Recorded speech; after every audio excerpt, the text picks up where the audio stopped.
Hello out there. This is Pamela Fagan Hutchins, and welcome to another edition of Wine, Women, and Writing. This is the show where I like to talk to female writers about their very awesome, complex, authentic female characters, which is what we're going to do today. Before we do that, though, I want to encourage you guys to go out to my website, PamelaFaganHutchins.com, and specifically go to the Wine, Women, and Writing page, because there you'll find the list of upcoming shows. You can pre-read the books so that these shows are even cooler because they're ready to talk about the books with us. And you can also sign up to get the RSS feed delivered directly to your favorite device, and it's free, which is very cool. But if you do want to put your hard-earned money towards supporting women in the arts, and specifically women writers, then feel free to pledge to support the show or buy either of our books. Won't hurt our feelings at all. Just saying.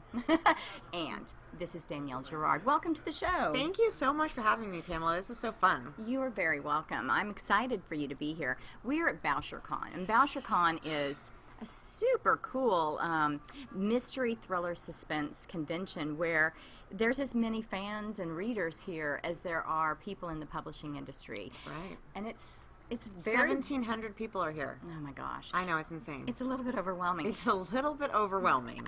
It's the introvert in me is challenged by this. That's so true. I say it's 4 days that we do this once a year, so I'm like a wild child, like cat let out, crazy, and then I go home and have to sleep for 10 days. Yeah, exactly. And you know, it's an opportunity to get to meet other writers as well. And so when I was trolling around today, and there's this book signing for the Thomas and Mercer authors, and I'm walking down the row, and you know, some of them I know and are friends, and I'm like, see this woman? I'm like, your book seems familiar to me. I'm so glad you did. I'm already a fan. I'd already read her books. I love it. Yay! Yay. So we decided we had to do this for you guys. So fun. Thank you. If you want to start, I want to hear all about the series, but if you want to start at the beginning of the series that I started on, where do they start? Tell us. Exhume. Exhume. So Exhume is about a medical examiner in San Francisco, Dr. Annabelle Schwartzman. She's just arrived in San Francisco. She's got a new post, and she thinks she's escaped a very abusive ex-husband, but she has not. The crime takes her to a scene where a dead woman is pretty much a dead ringer for her. Nice and creepy. I do like him creepy. Yeah. So you don't have any desire to write something fluffy and sweet with sunshine? So this is funny. When I was raised by romance writers. The first writers I ever met were romance writers, and I literally, they were like, start a book, write a book, try it. So I did, and on page 5 somebody died, and my friend was like, well, you're not writing romance, and it's kind of been that way ever since. It's all stocky and knifey and stabby, and But you know, it's this. When I wrote my first book, I thought I was writing straight up women's fiction, and the first agent to look at it said, this is a mystery. There's a dead person on page 3. Exactly. Well, it's a great way to start a book. Yeah, I mean, in whatever genre, shouldn't there be a murder on page? Amen. If not page 1. So. Exactly. So you have had.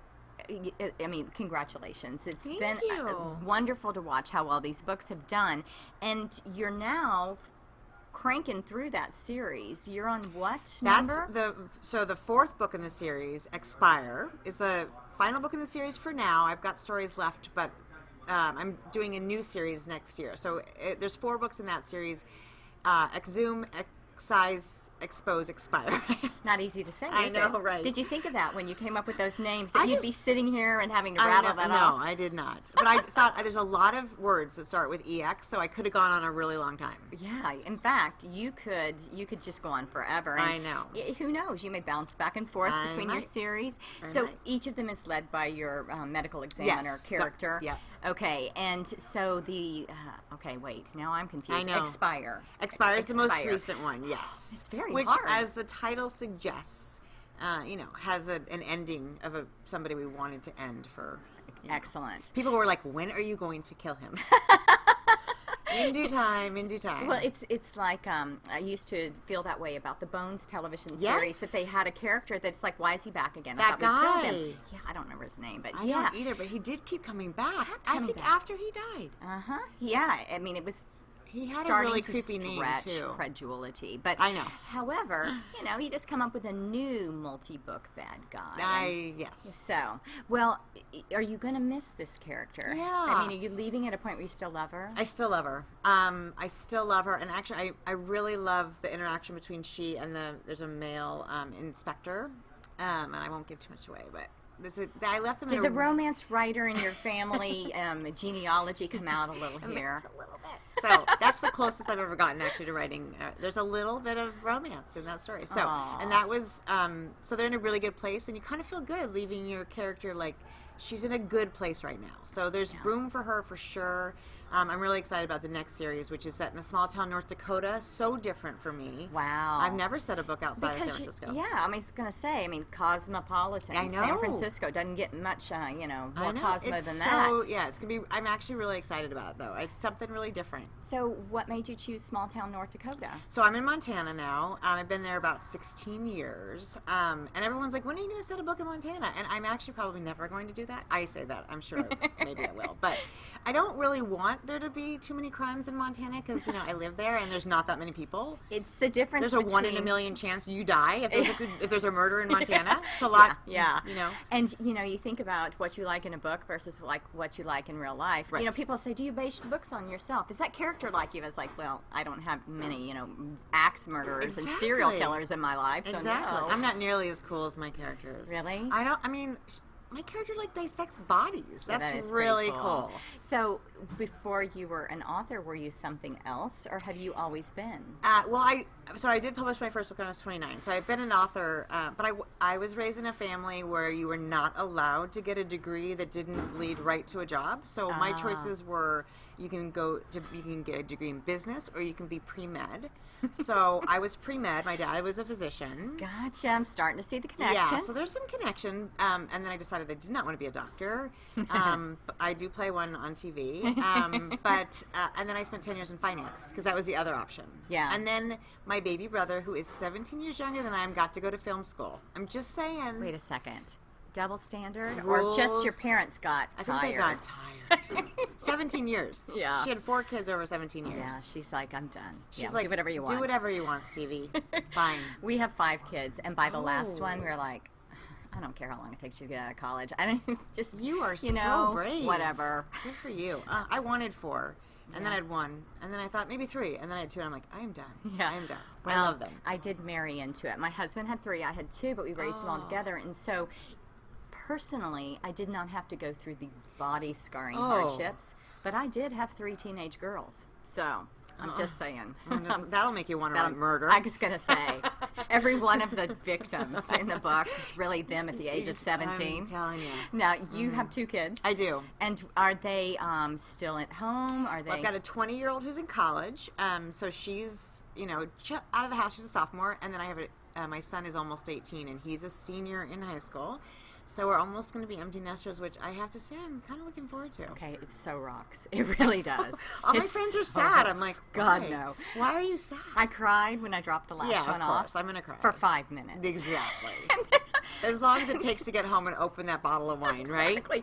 And, I love when they visit. Of course. But we are moving full-time to Wyoming, and they're all in Texas. Just saying.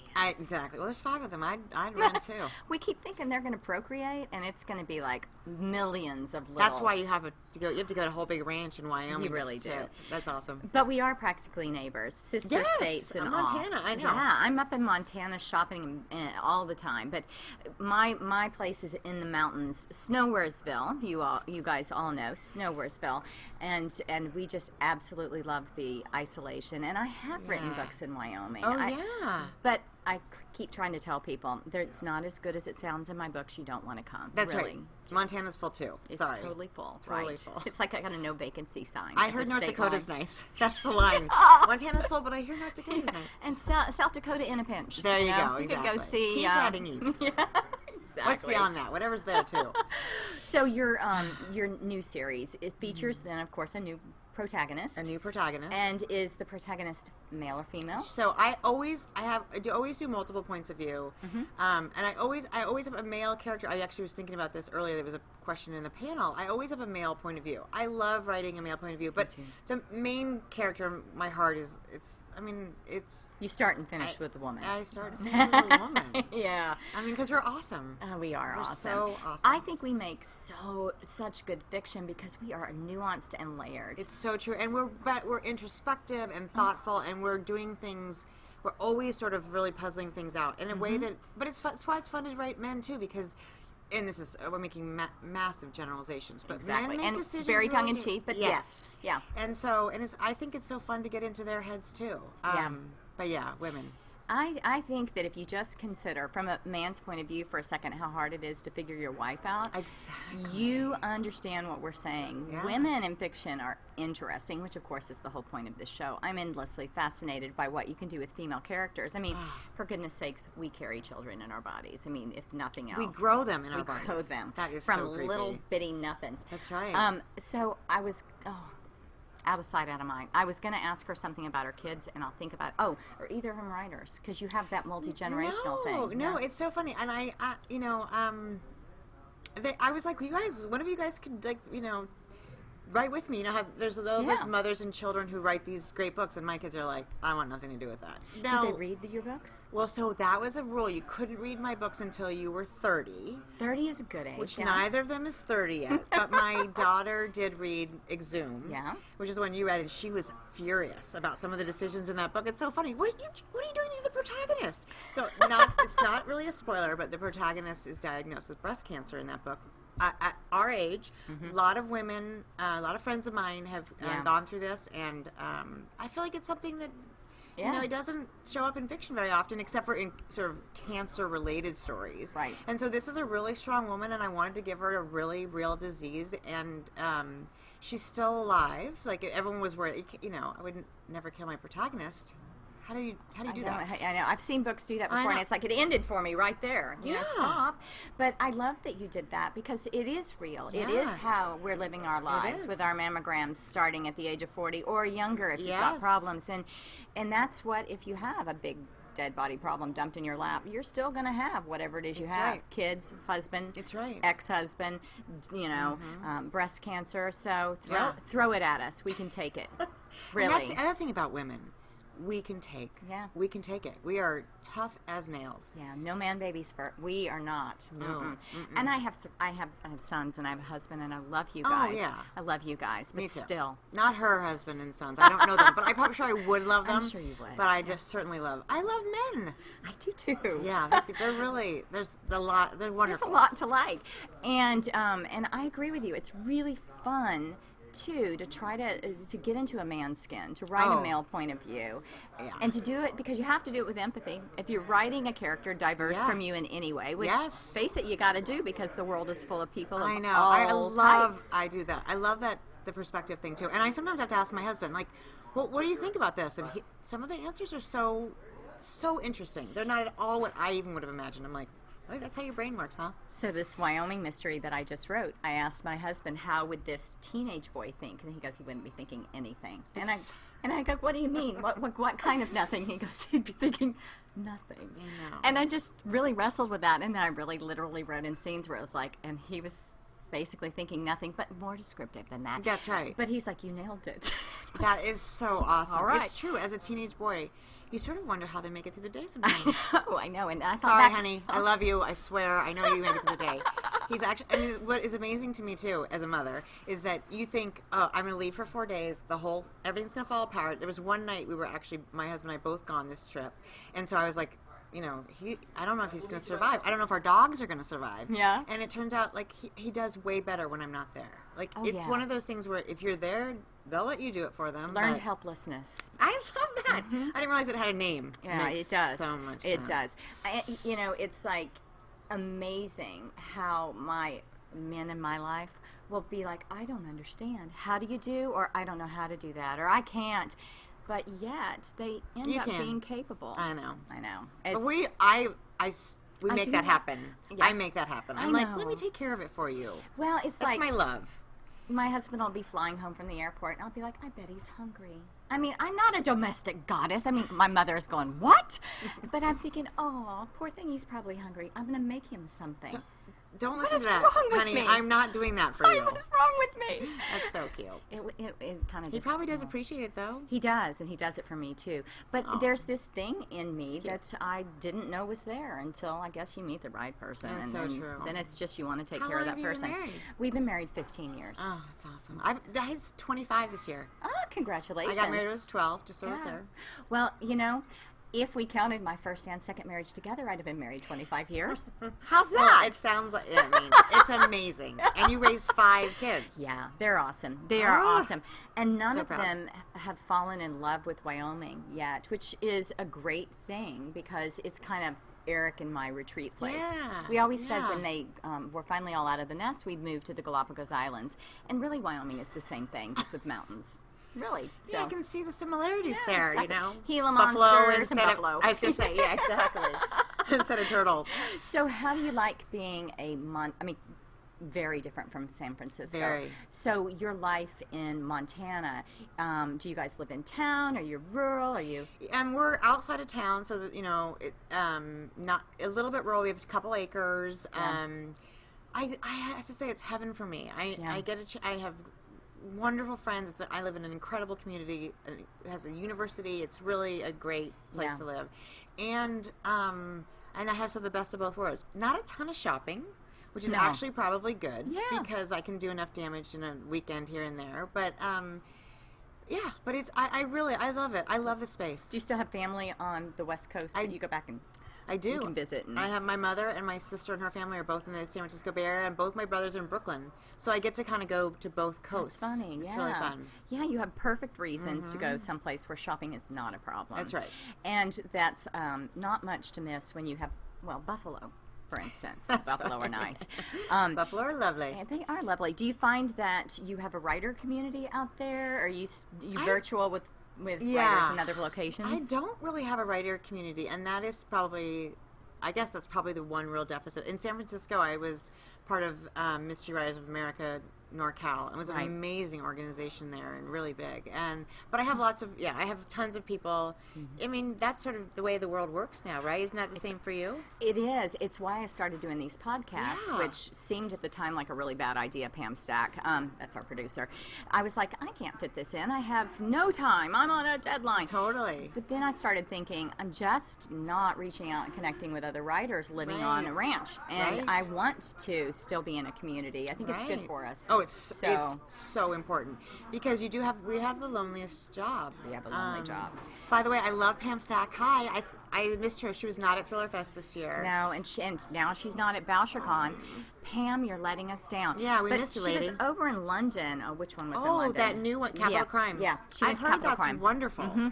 So Pam is awesome. Yeah. And Pam, Sorry to in interrupt fact, that. this is a good place to say it. This is a solely owned and copyrighted production of Authors on the Air Global Radio Network. All hail Pam Stack, because she's wonderful about providing this opportunity Yeah, it's for so- yeah. authors to do this, Yeah. which is fun, by the way. I mean, Oh my God. I don't like anything more than sitting around and talking about books So with true. other authors. And there's wine in the title. So I mean, how do you not love anything that doesn't have wine? When we were batting around ideas for the show, it was just really clear that if I was going to do a somewhat book clubby kind of show, Yeah. and that I would really talk about books and not like what are your 5 favorite mystery shows, or Right. come up with little things like Right.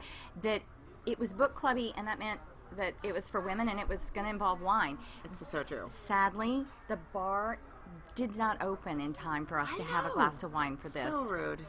I don't understand. They're them. missing out on a lot of business because I don't know if they understand how much writers like to drink. The bar last night was like standing room only downstairs. It was 800 packed. people. Exactly, 800 people who were drinking fast. I know, that was probably a good night in the bar for the bar tab. Suddenly they all had personalities. It was like amazing. Oh, I know. Like, That's I can the other talk. thing. I know. Because I for sure I'm an awkward person. Yeah. In the beginning, so a glass of wine really takes the edge off. My husband, who I think will be coming later tonight, so I'll get to show him off to some of my new writer friends. So fun. But he is of the opinion that all writers are weird. And this is based on knowing me, but I used to run all these critique groups when I was in Houston, and he'd say, "Are your weird friends coming over?"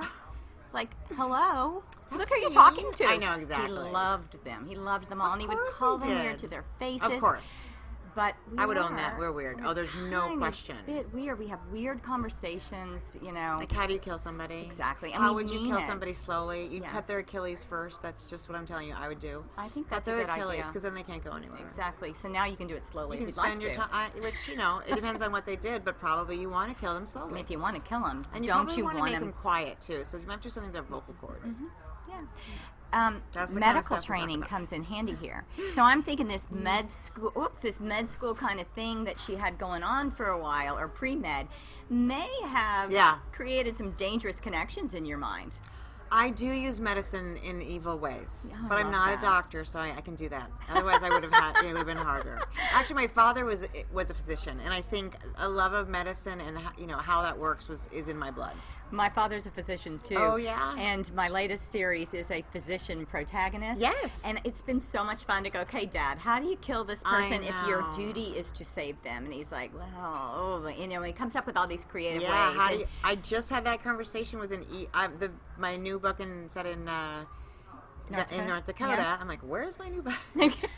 Where Can am you I? tell I've Where's been my here? I know. book? Can you tell She I've been here has for a been couple drinking. days? Okay, I'm going to tell you the truth.